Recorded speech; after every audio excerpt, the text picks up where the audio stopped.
La mamá reza por mí cuando ya salgo a la calle, sabe lo que sabe, pide a Dios que me saque, donde me metí yo sigo a lo mío, la mamá reza por mí cuando ya salgo a la calle, sabe lo que sabe, pide a Dios. Buenos días, tardes y noches para todas y todes. Es broma. Let's get back to English. So, I have a very nice advice for all those who are transitioning or into starting their transition, whether it's being non-binary at this point or whether it is going from masculine into a feminine, let's say gender expression. Okay, so I would say let's start from the top to the bottom. I have been thinking about this, and I think it took me quite a while to figure out what would be the best way to present myself. I was non-binary for 2 years, so that was kind of helpful for me to get into playing with makeup, seeing how that goes, and whether or not I could learn something new, something that fits my face. So the first thing that you want to know, whatever you see online is not going to be fit for you personally, because people have different faces, people have different skin colors, people have different, let's say, structures. So what you want to start with from the top is your hair. I have curly hair, so I got to really liking my hair, learning how to like my hair. I mean, come on, tell me it's not cute. Dare you. So if you do not have long hair, I would say start growing your hair, because hair can hide a lot of your face and, let's say, shoulders as well. If you do not have the patience to actually grow your hair, you could just buy a wig. Honey, buy a wig. Buy wigs that you want to be long, to be short, to be curly, to be straight. Try with different hairstyles. Then you can actually find what you kind of feel like fits your face the most or your body the most. I like to let my hair grow. I like to have all natural. Even with surgeries, I'm not thinking of having any surgeries except for the bottom surgery. I might have breast augmentation if it's necessary, but my body is cooperating. So we're good.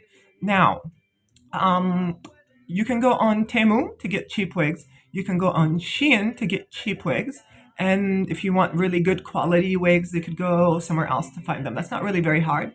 You can go to a store or you can just order them online. I would say go to a store, try them on, see how that goes. Or go to an online place, buy a couple, and test them. This is why if you're going to buy online, go to Temu, get you a couple, try them on. If you do like them, great. If you don't like them, you can return them, you can keep them, you can give them away as presents. Great. Number two, from the top to the bottom, your eyebrows. Eyebrows are so freaking important. Like, you have no idea. I had actually lot more hair on my eyebrows, and I start plucking everything. Like, what I'm doing now is actually I lower this part and I raise this part so that it gives my face an arch, doesn't it? So this really helps. Now I'm gonna get electrolysis. I also pluck most of the hair here. So when you pluck your eyebrows, do not pluck from the top. You want to pluck from the bottom so that you can actually have your face gets up, lifted upwards, so that you actually have more space between your eyes and your eyebrows, which is a more feminine structure. If you have them like very close to your eyes, that gives you kind of this masculine, angry face, which maybe you want to avoid. Depends. So eyebrows are very important. You could experiment with just plucking the bottoms, not straight. Keep this part low. Keep the outer parts higher up. So this is what I like to do, and then it gives really nice lift. Next thing you want to do is figure out your eye type, whether you have deep set eyes, whether you have like a folded eyelid or something, and then you could figure out. Like, my eye is actually not like this. I have deep set eyes, so if I close them, you can actually see where this actually bends over. But if I look straight, I make it look like it's normal, and it makes my eye look like I don't have actual bones here, because the eyebrows / the eye pencil eyeliner, not pencil, the eyeliner make everything feel lifted upwards. So this is what you want to get to, right? Another thing you could do is add this little lagrima, this little line to kind of make your eye look sharper and stretched also. So you want this part to fall down, you want this part to go up, because you want your eye to go like this. My eyes actually kind of straight, maybe even downwards. But you can play around, be an artist, experiment, watch videos, and see how different women do different things for different types of eyes. Third thing, very, very important, I would say fourth thing maybe, your nose. You need to figure out how to contour your nose. Nose is very important. Now, I have a little bump here, like a bony diamond, I would say, but you cannot really see it much because I use a bronzer, which I also use under my eye to actually contour this area only. You could do a whole full face contour, nose contour. For me, what I think helps me the most is hiding this bump right here and then maybe darkening this area so you can get a little lift. So it's kind of like sharper nose in that sense. Next thing going down is your lips. So you want to, if you look at my lips, this is my line, I go above it. So with this, you can actually have, because many usually have a bigger area here, what you want to do is reverse this. So you want to take this and pull it higher. So you can have a semi smaller area here and semi bigger lip on top. Now, you do not want to use, let's say, very bright colors when you do this because you want darkness to hide the shadows. So like here, you can see a little bit of shadow, but from a distance, I really don't care. It's fine. Now, what you also want to do, if you have lots of hair, facial hair, you want to get rid of this. You might not care about it first, but trust me, I have been doing this for almost a year and I still have some here. This is actually burned from the laser. If that doesn't fully go away, the electrolysis I'm going to use in my eyebrow, I'm going to pluck some areas that are not actually disappearing.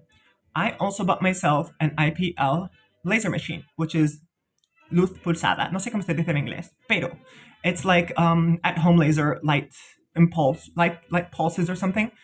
So I use this for my arm, and I used it for my legs, and I used it for my pits because I did not want to pay for that. I just wanted to test because I really did not have much hair. So I'm like, I don't want to pay so much just to get a little bit of hair off. So let me just buy a cheaper machine.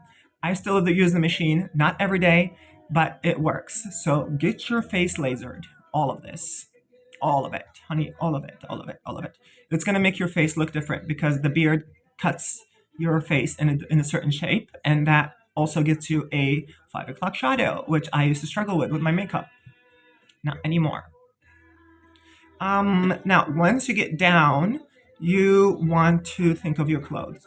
I think the best thing you want to do is wear very loose clothes on top and very loose pants on the waist. I mean, by the waist. And then maybe if you want them tight, they can get tighter. But this is what I think works for me the best. I could show you what I'm wearing. So if you look at this, this actually hides the tight clothes that I have. Oh my God, you can see everything. But I have the pants that actually just go outwards. And these are not tight, right? So if I look at it, I'm actually good.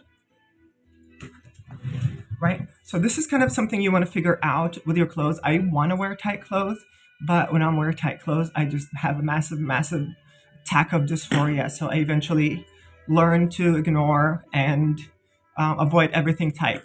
Even for my pajamas, I used to like wearing leggings. Now I just bought like 4 different pairs of sweatpants that are very loose, and that kind of give my hip a bit wider spreading hips. You could wear shirts that are tighter, but I have issues with my shoulders and my chest and back muscles, so I do not like that. I would not wear like too loose of clothes because you want your pants to kind of match that. But you could wear tight things here if you're wearing in the summertime, like a thick strap tank top that goes straight down to your to your chest, but nothing like, I would not recommend it. Actually, you can do whatever you want, but I would not recommend wearing very, very tight t-shirt style because because the t-shirt goes down here and that's going to make your shoulder look more wider because everything else starts going down like this. If you don't have hips, then you're literally just a V shape, inverted triangle. Very difficult. But I figured this works for me and I wanted to share this with you. I'm doing very simple makeup today because I'm here, my friend, for food, and I do not have time to actually play around. I really like to play with makeup because why not? But I like what I'm doing today. It's just eyeliner, mascara, a bit of bronzer under the eye, a bit of bronzer on my nose bridge, lip liner, and blush. And then my hair. I have some jewelry, and I did not paint my nails because they're so weak. But that's pretty much it. Let me know if it helps, and I hope it does. So play around with your clothes. Do not try to obsess with tight clothes because those are made for different people. Same thing with pants. High-waisted pants will be very, very good. But also, if you do not have any hips, it could be a bit rough. So get with the loose, high-waisted pants. Like they get very tight from your waist and then they just really, really loose. So your girl is gonna go get some ramen. I'll see y'all later.